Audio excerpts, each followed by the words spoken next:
Well, welcome again to Crosspoint Life on Mother's Day. This has been a really special journey that I think Pastor Dani and I have gone on together. And I think we didn't talk about this, but I'm going to share a little background. I think it was over a month ago, maybe a month and a half ago. I think you were really wrecked in church. And I was feeling something, and she shared a dream that she had with me, and I was like, that's really weird, because she told me what time it was, and at the same time in the morning, I was having a really strange dream too. And they were both what I would call a spiritual warfare dream. And they weren't identical dreams, but they were very similar, enough similar that we were like, okay, we need to process this a little bit. And then we both felt like this mother heart thing going on. And so we said, we need to dive into this more. And we both thought there was something for Mother's Day. So this is today a culmination of many talks, discussions. I don't know, it's been good. I've enjoyed it. It's been really good. I think for both of us, probably there's been some healing that's taken place during this. And, every time you say out loud things that happen to you, do you know it gives less power over your life?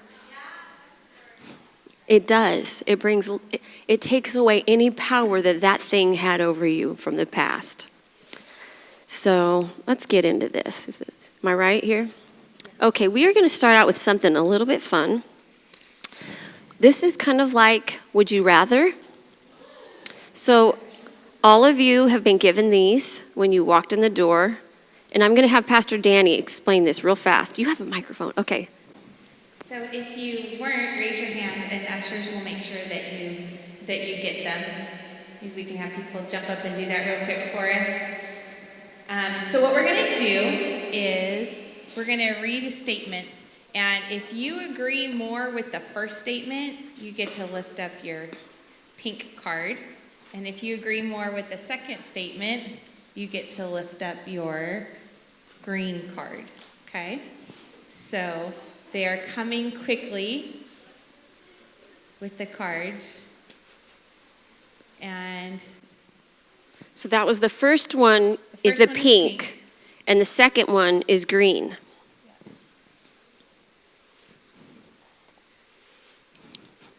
And, if you're sitting next to somebody who has their hand raised and you have them, feel free to rip them and give half to the person next to you.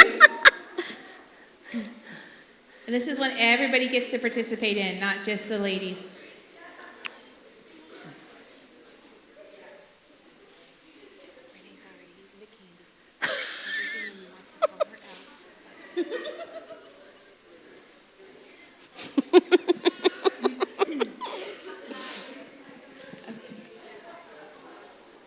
Everybody needs both colors. Yeah. Okay. So if we ran out and you don't have pink, just wave at us for pink. Okay? Just wave at us. Okay, we're going to go ahead and get started. Okay, which statement do you agree with more? I would love to have a personal chef, or I would love to have a maid. Both. Wow. Well, wait. Not an option. Make a decision. Well, I need both, actually. Anyone who's been to my house knows that. I hate to cook, and I don't have time to clean it like I'd like. That's a whole other story. Which statement do you agree with more? The worst is when I have to clean up after my child throws up in a car seat. Or the worst is when I have to clean up after my child throws up in the bed. Ooh, definitely car seat. There are cracks and crevices in car seats. Right. That was number one, wasn't it? Yeah. Okay. Which would be worse? Oh, yeah, I wish my husband was here for this one too, because when your child does this, it's one thing, but when your husband does it, it's another thing, but also the second part of this. Child spills a bottle of paint on the carpet. Or child spills a container of glitter on the carpet. Is Darcy Van Atta in here? Are you here, Darcy? Okay, listen to this. I read this to Pastor Barry. I go, hey, this is funny. Pastor Dani put this in here. Which one, babe? The bottle of paint or the glitter? Do you know what he said? You will be shocked. He said glitter because it vacuums up. And I was like, what? That is your whole point in us not having glitter at church, is it doesn't vacuum up. I But love that you called him out on that while he was on his way to another continent. Every children's worker in here, take note. And for your information, my husband spilled an entire container of paint in our house on the carpet and on our TV stand several years ago. He was painting late at night, like on a Saturday night. We had church in the morning, so we had to get our carpet cleaner out and try to clean out all the paint. Ruined our carpet cleaner. Anywho, I was shocked by his response. Would you rather protect your children from ever experiencing harm or suffering, or know that your children be empowered and equipped to overcome every situation they experience? Yep. Yeah. You know, we asked that question to students at Reach Academy, and Reach is a continuation school where the kids have just come from horrific circumstances, and most of them either live in group homes or foster homes, and every one of them chose to be empowered and equipped to overcome. That's good. Yeah. Oh. Would you rather have your child cry all day but sleep through the night, or be happy all day and cry all night? Have your child cry all day but sleep through the night, or be happy all day but cry all night? I can't imagine anyone saying, you have a green one up back there. Wow. There's a few.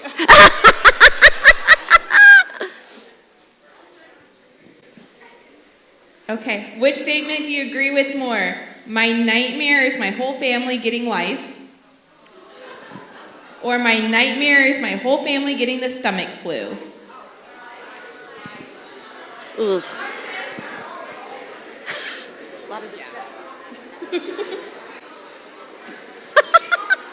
Y'all feel very firmly one way or the other. Whichever one, there's no mediocre here. Whichever one you're holding up, you all feel very firmly in that one.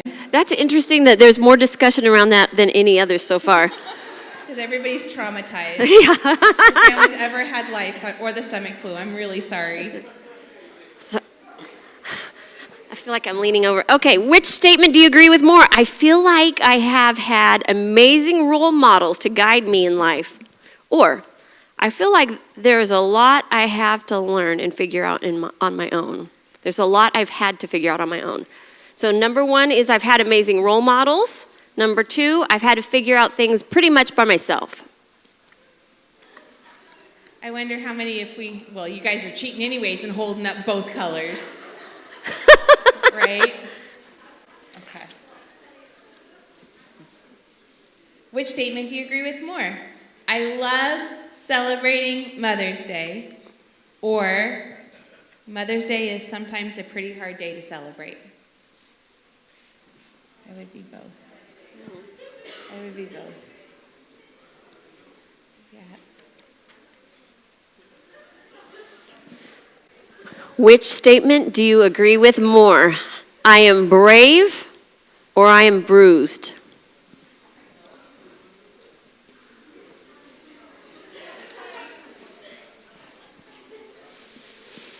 Okay.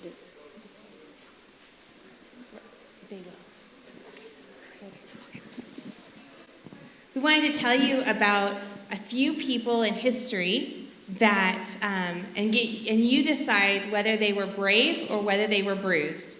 And the first one we're going to talk about is Helen Keller. And I'm sure you guys all know the story. She was born, and then as very young, she experienced a sickness that left her deaf and blind. But she ended up being an incredible author, traveled, outspoken, campaigned for the women to have the right to vote and labor rights and other causes. She was, sorry, typos. She was one of 12 of the inaugural inductees into the Alabama Writers Hall of Fame, and she proved to the world that deaf people could learn to communicate and that they could survive in a hearing world. Brave or bruised? She's definitely brave. I love the discussion. Was Claudette Colvin brave or bruised? Colvin was born in 1939. Let's see. Oh, okay, sorry. Had to remember this portion of the story. I love this story, though. Her father mowed lawns and her mother worked as a maid. In March 1955, she was told to give her seat up to a white woman. She refused. She was forcibly removed from the bus and arrested by 2 policemen. This event took place 9 months before NAACP Secretary Rosa Parks was famously arrested for the same offense. Claudette Colvin had done the same thing. She was 16 when it happened, I believe. My mother told me to be quiet about what I did. She told me to just let Rosa be the one. White people aren't going to bother Rosa they like her. So a 16-year-old girl did the same thing, but she was afraid to let anyone know. Brave or bruised? Both.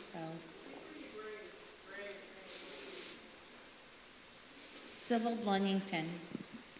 On the night of April 26, 1777, at the age of 16, she rode to alert militia forces in the villages of Putnam County, New York, and Danbury, Connecticut, to the approach of the British regular forces. The ride was similar to those performed by people like Paul Revere and others, but she rode twice the distance of Paul Revere and was yet much, much younger than the men. And yet her story is hardly ever told. Brave or bruised?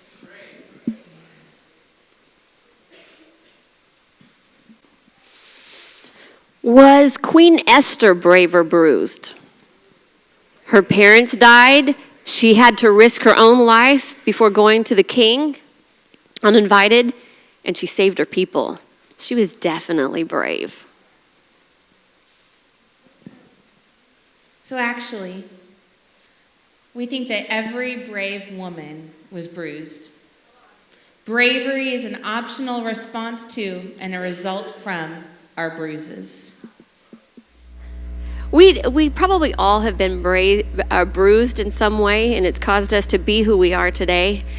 And I'm going to just share a few stories from my own life where I felt like I had been bruised.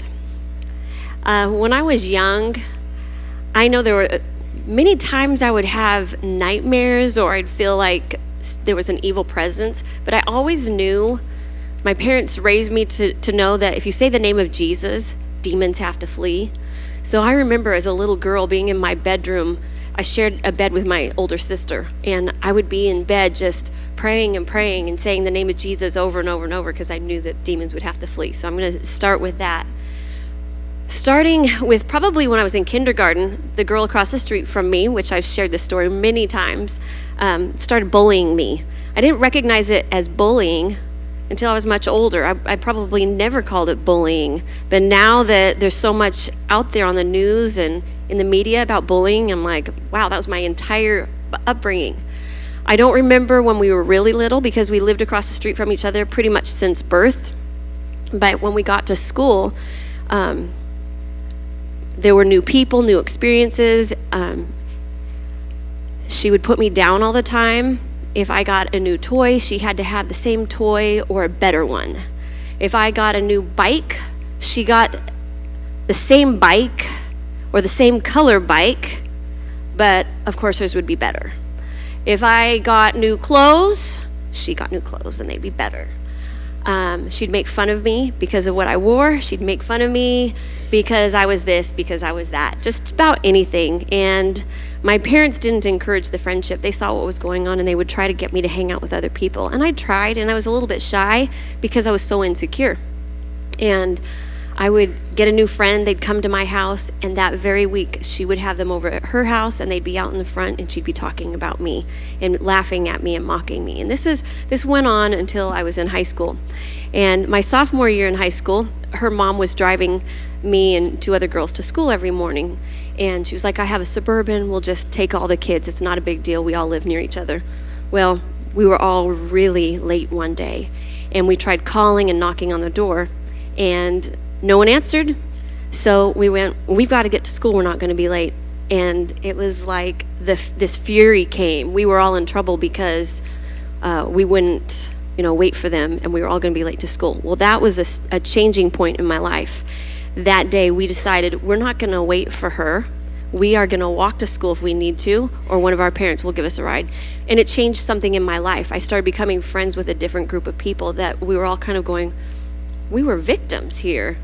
But didn't realize the depth of that until much later, after I was married probably. Some of it happened while I was dating my husband. He would say, he thought these great things about me. You're beautiful, you're this, you're that. And I couldn't receive it very well because I'd heard for so many years from one person how I was just the opposite of all that. And it's amazing how one person can make an impact on your life like that, because my parents weren't saying those things. My parents were always encouraging me. To this day, my parents are like, my kids are the best. My kids are the most this, that, da-da-da. My parents love me, and they believe the best in me. And my dad still thinks I'm his little girl, and I love that. I think it's pretty awesome. I don't think my kids like that I am that way when my parents come around. And probably my husband, he's like, you change when your mom and dad are here. Because I'm the baby. Back on track. So my parents did try to build me up. They did try to encourage me, but I wasn't receiving it. And so it took a long time for that to change for me. I would go to church camp, and everybody at church camp would make fun of me. And that should have been a safe place, right? I'd go to Sunday school, and boy, it's making me emotional thinking about it right now. I'd go to Sunday school. It should be safe in Sunday school. And almost every week, I was the person that was made fun of.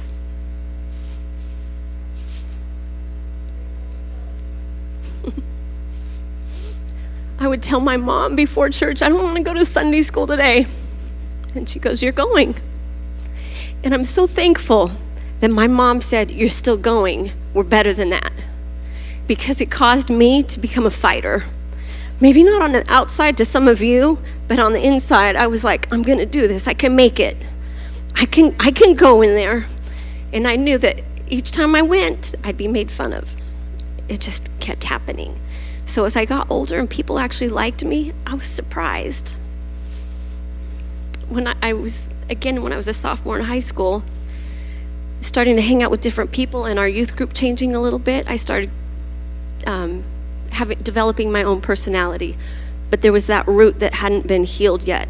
So there was a part of me that I could laugh and I could be fun and have a good time, and people thought I was sweet or cute or whatever.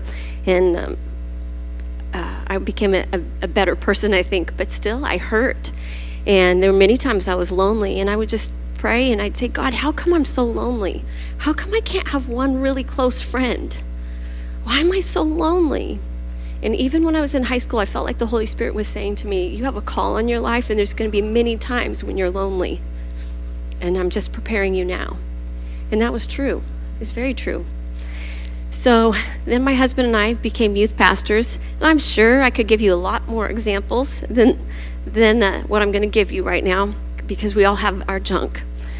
But when we were serving at a church in the Bay Area in the Silicon Valley, and my kids were probably about 2 and 3 at the time, probably 3 and 4. I think Lacey was in either preschool or kindergarten. I'd gotten a job at our Christian school, which was awesome. I got to be right there with the kids. My husband was on the same campus, and everyone that worked there had their own voicemail messages, and this was kind of at the beginning of this, so this is how many years ago? Like now, everybody has a voicemail. You have your own voicemail on your cell phone. You've got it on your everything. So that's not unusual for some of you now, but back then it was kind of cutting edge.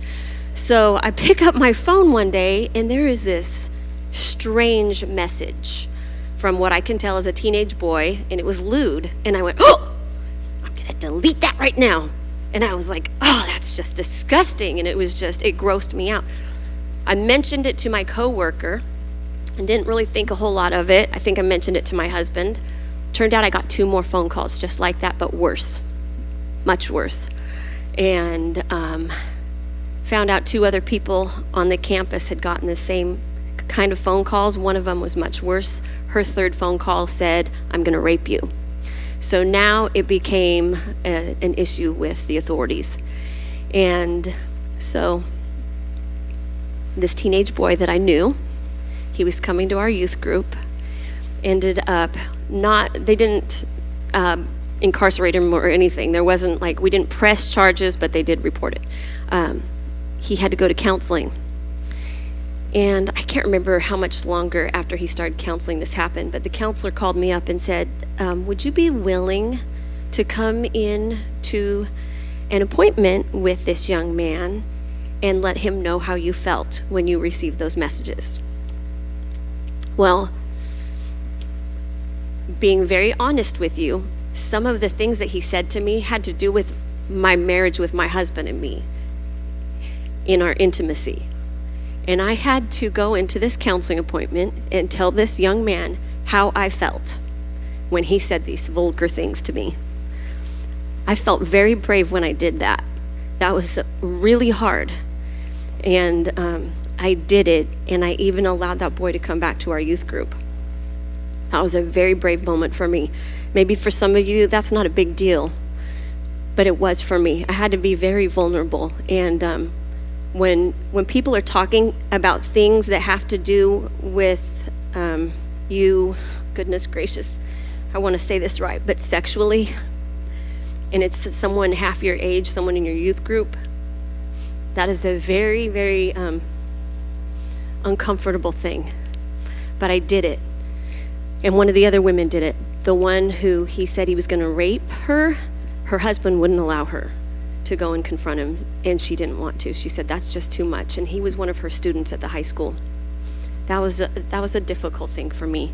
Then we'll just skip ahead. We came to Cross Point Life Church, which was La Mesa First Assembly of God, in August 2001. What a great year 2001 was. It was amazing. God was doing some great things at La Mesa First Assembly of God Church. People were falling out under the power of the Holy Spirit. We were having some amazing services. My husband was inviting in some of his friends like Sean Smith to come and speak and then prophesy, and just had some great, great times. And some people didn't like that. They didn't like the way things were changing and that church was looking a little bit different than it used to. And so they started stirring things up. And there was one Sunday, I was standing up here in the worship team, and I must have been probably about right here. And I could see the lights were all on fully. And I could see one of our leaders that didn't like my husband walk in the back with another man who didn't like my husband. And they came down over here and grabbed someone and took him into the back room. And I knew that they were gossiping about us, because every week we were hearing reports about people going in the back in the lobby, and we would hear what they were saying about us.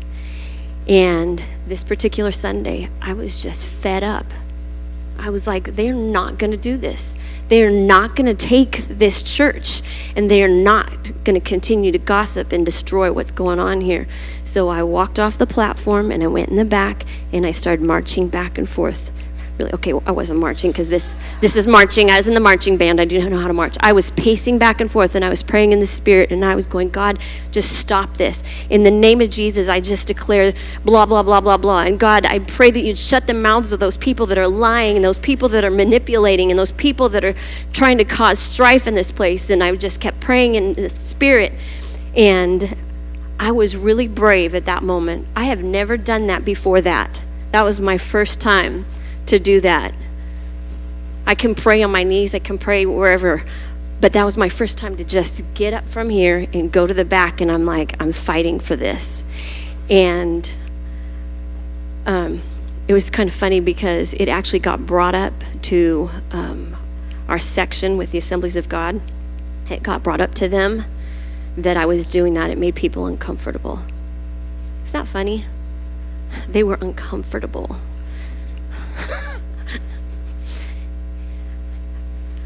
I feel like over the years, God showed me through our dialogues, that every time that I felt like I was bruised, I went to my prayer closet, I went on my knees, and I prayed and I fought. And not everybody knew what I was doing. My parents probably had no idea. But I'd be up in my bedroom and I'd be crying and praying about certain things. That's what I did when I was bruised. And I'm thankful that that was how I fought. We're pretty thankful that that's how you fought too. Right? Like, do you, yeah.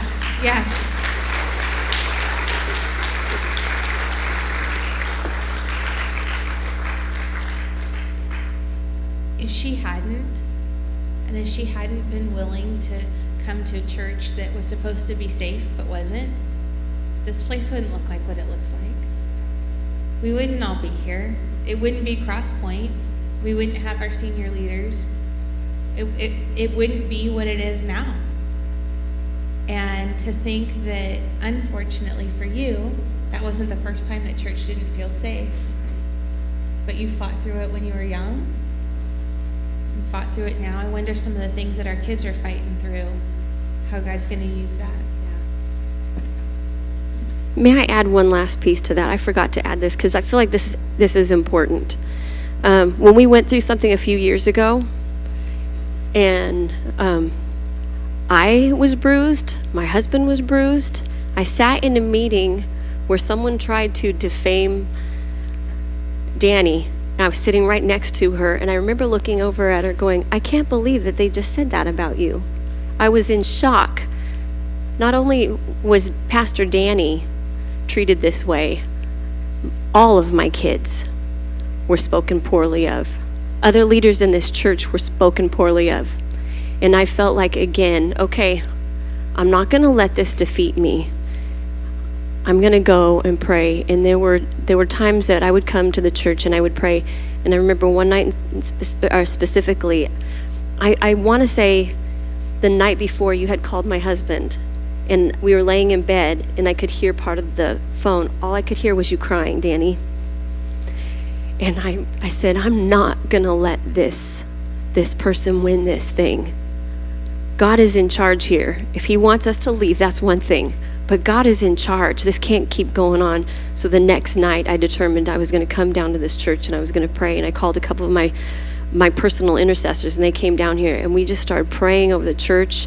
And we covered each part of the balcony. And I remember us singing, let the fire fall, let the wind blow, let your glory come down. And just declaring over this house, God, it's you who's in charge here. And it's your glory we're here fighting for. It's nothing else. We don't want to be famous. It's not all about us. We want your glory in this place, and we want to reach a community. So we fought for this house. And it wasn't just me, it was a lot of intercessors in this place that fought. But that's what we do, right? When times get rough like that, when your friends are being spoken of poorly, when your kids are being spoken about like that, you start fighting, right? You got to get on your knees. So I'm sorry, I just had to add that. I'm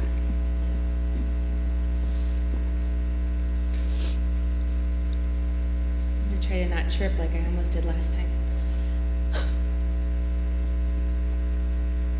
I don't think we get to go through this world without being bruised in some ways. And we can all think back into different ways where people didn't treat us the way that they should have treated us. And where maybe we were hurt in ways that we didn't understand at the time. And as I was thinking about what I wanted to share, the theme for me of where I feel like I had the most that I needed to be able to process through was in terms of expectations. So I've shared on several occasions that my mom had very firm expectations of what she thought we were supposed to be like as kids. Even very young, I remember my dad was in the military, and we would be at a base, and she'd make friends with some of the other young moms that were over there, and we would go over and be expected to just kind of sit for hours while she talked with her friends, not say anything, just sit, just be there. Now that I'm a mom and I've had girls and now I have a boy, I understand how completely unrealistic that is, right? But I felt growing up the expectations that were unrealistic, that were unimposed by God in my life and unwanted by me in my life. My brother chose to walk away from the Lord for a season, and how he interacted with my parents reflected that. And I was a teenage girl who occasionally, now this is going to shock you, occasionally could have an attitude. Occasionally.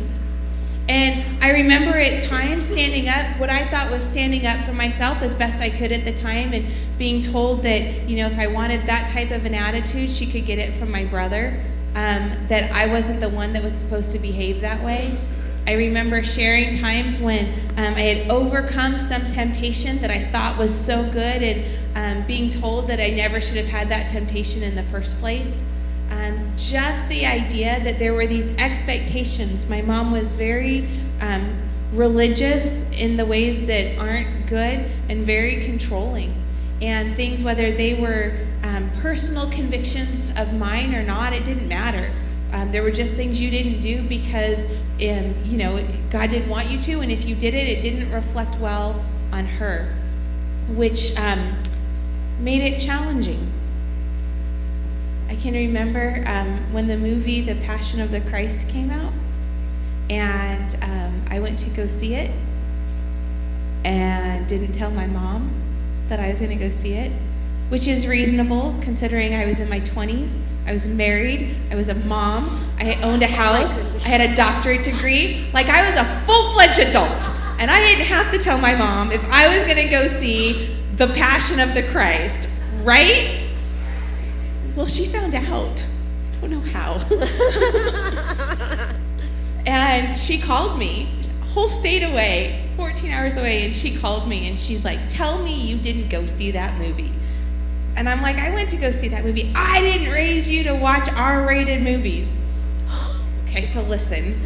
Like, the reason why I don't see R-rated movies really didn't apply to that movie. But it gave you an indication, right? That there were rules, and the rules were rules, and there were not exceptions. And I remember telling her that I wanted to be an attorney. She loved that.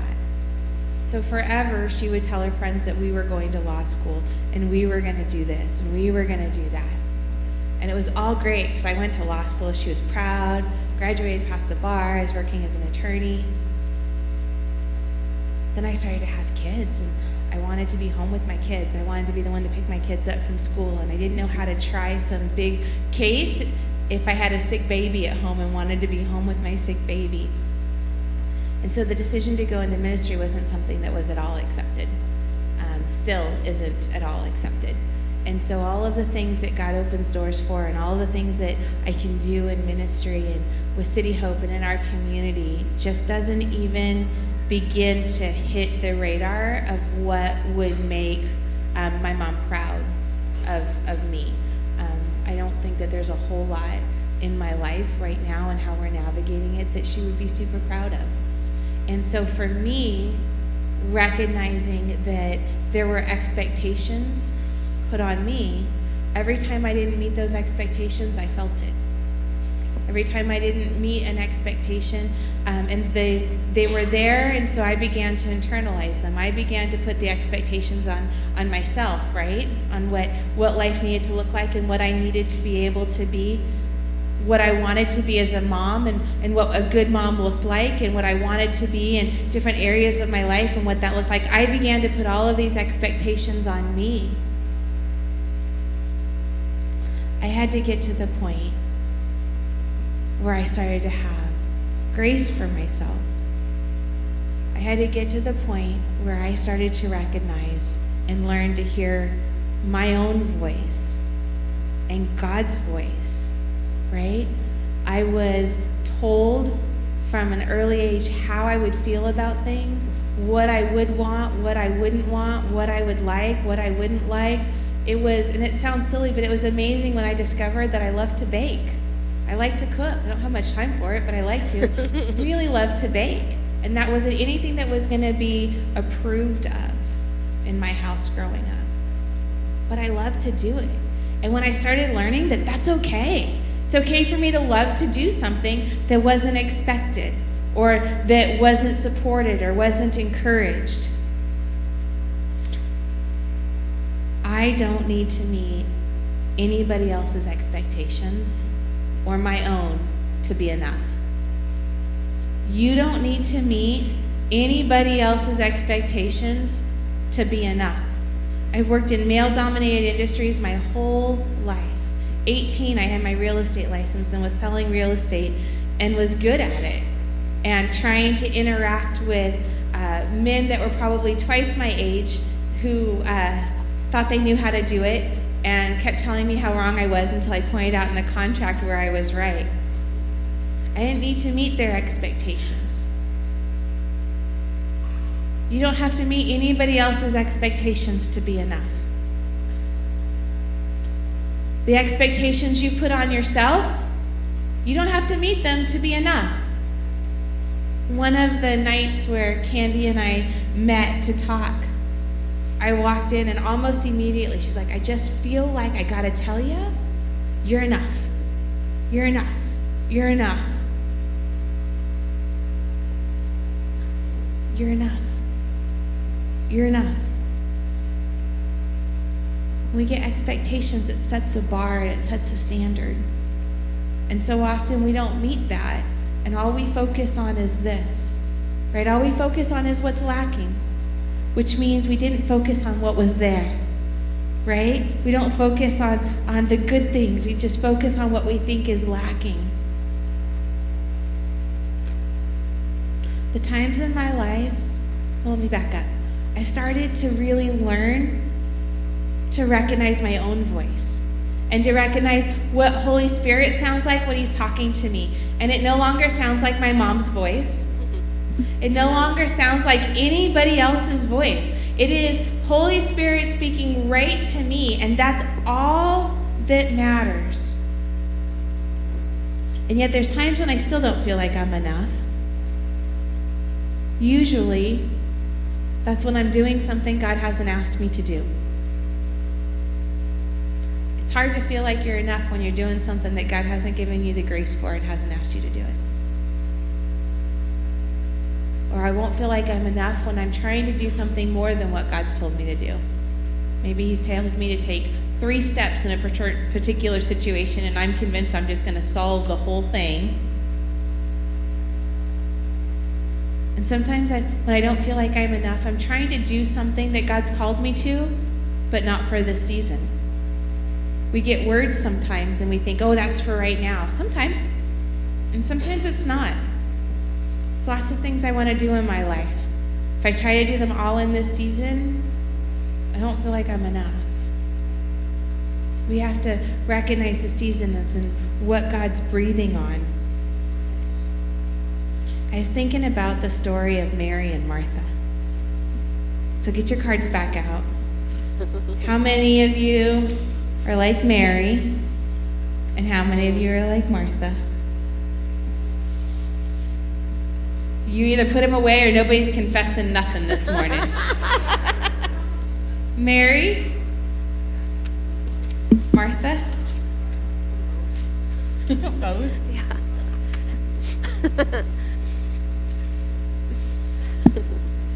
So in Luke, as Jesus and his disciples were on their way, he came to a village where a woman named Martha opened her home to him. She had a sister called Mary who sat at the Lord's feet listening to what he said. So first, notice it was Martha that opened her home, right? Martha was the one. So Martha's the busy one, right? She's got all kinds of things to do. She's the one that opened her home to Jesus to provide this setting for him to be able to come in. And so Mary sat at the Lord's feet listening to what he said. But Martha was distracted by all the preparations that had to be made. She came to him and asked, Lord, don't you care that my sister has left me to do the work by myself? Tell her to help me. Okay, so here's what I see in reading this. Jesus wasn't complaining about anything, right? He was there in the house. Mary was there at his feet. Martha was taking care of all kinds of preparations. It doesn't say that Jesus spoke out first and said, hey, Martha, why don't you just come sit and be with me? Right? Who spoke out first? It was Martha. It was Martha. Martha's the one that created the situation. Martha's the one that invited Jesus, that opened up her home. So she opens up the home knowing how she likes to entertain guests, and he comes and she's busy with her own choices. Jesus didn't have an issue until Martha started putting her expectations on Mary. Until Martha was like, hey, I chose to do this and all of these things have to happen and now you have to help me. And pointed out to Jesus, don't you care? Don't you care that she's not doing anything? She's not helping me? That's when Jesus had an issue. Martha, Martha, the Lord answered, you are worried and upset about many things, but very few are needed, or indeed only one. Mary has chosen what is better, and it will not be taken away from her. No, Martha, I'm not going to make Mary do the things that you do. I'm going to let Mary be Mary. And I think he would have let Martha be Martha if Martha hadn't put her expectations on Mary. I'm learning how to be Mary. I'm learning how to not worry about other people's expectations. I'm learning how to not listen when people say you need to do this, or it needs to look like this, or it should be like this. I'm learning to recount in my own life the times that I've stood up and I haven't listened when people said that, and I'm thankful. I had somebody very close to me that I really respect a lot make a comment early on about how we were raising our daughters. And it was that this person didn't understand why we would let them have a voice in the things that they do and speak to things and help decide things, and just didn't think it was right. Years later, this person, as we were driving in a car, said, I get it. He goes, I get it now. He goes, I love that you work things out with your kids and that you guys talk and that your family does things and it's a unit. And that they'll talk and help decide and that you listen. He saw it. He saw why what we did worked. I'm thankful that I didn't change to try to please somebody else. I'm learning that whether I meet my own expectations or anybody else's, I'm enough.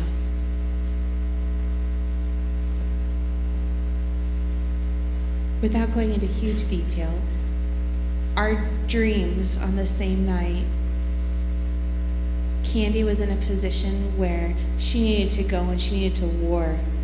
She needed to go to prayer and she needed to war in order to protect and to know that everybody was safe. And in my dream, I was overlooking a cliff, and it was at a church picnic.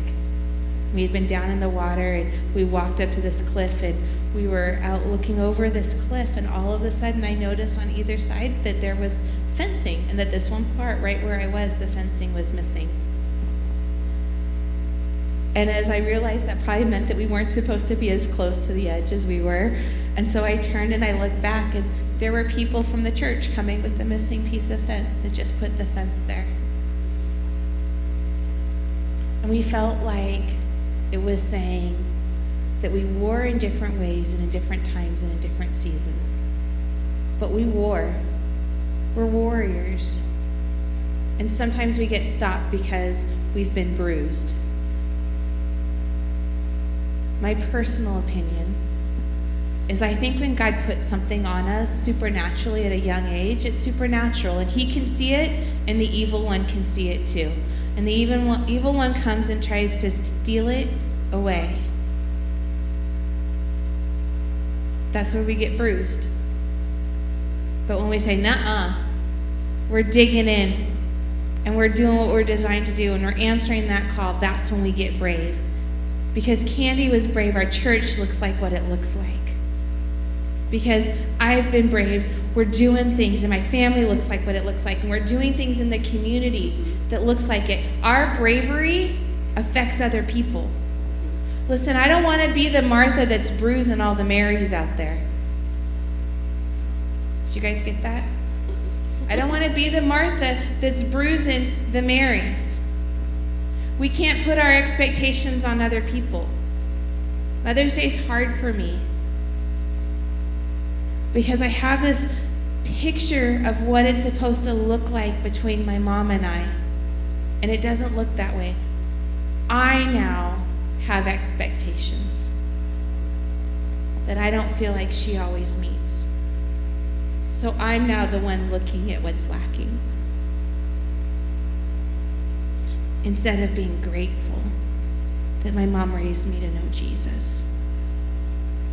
And my mom prays for me and my kids every day.